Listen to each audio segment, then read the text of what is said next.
Hi everyone. সেদিন ছিল ফলহারিণী অমাবস্যা। আমি আর দিদি ঠিক করেছিলাম যে সেদিন একটু বর্গভীমা মায়ের কাছে গিয়ে পুজো দেব। তো সেই কথা মতনই রেডি হয়ে সকাল সকাল আমরা রেডি হয়ে চললাম মায়ের দর্শনের উদ্দেশ্যে।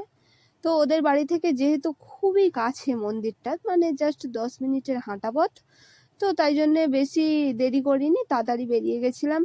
কারণ যত বেলা হবে তত আরো ভিড় হয়ে যাবে, যেহেতু অত বড় একটা অমাবস্যাতে প্রচুর মানুষ পুজো দিতে আসে। তো দেখতে দেখতে মন্দিরের কাছে চলেও এসেছিলাম।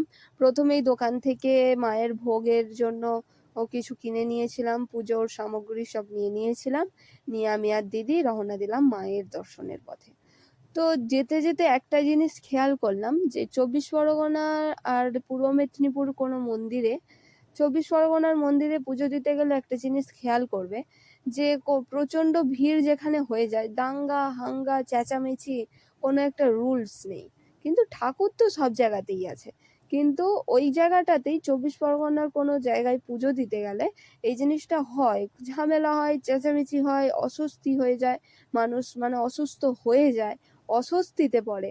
কিন্তু পূর্ব মেদিনীপুরের কোনো মন্দিরে বা এই বর্গভীমা মন্দিরের কথাই বলছি, এত নামকরা একটা অমাবস্যাতে এত মানুষ দর্শনে এসছে, সকালবেলায় এই রকম ভিড়, এত মানুষ ভোগ গ্রহণ করছে, কিন্তু এর পরে আরো ভিড় হয়ে গেছিল।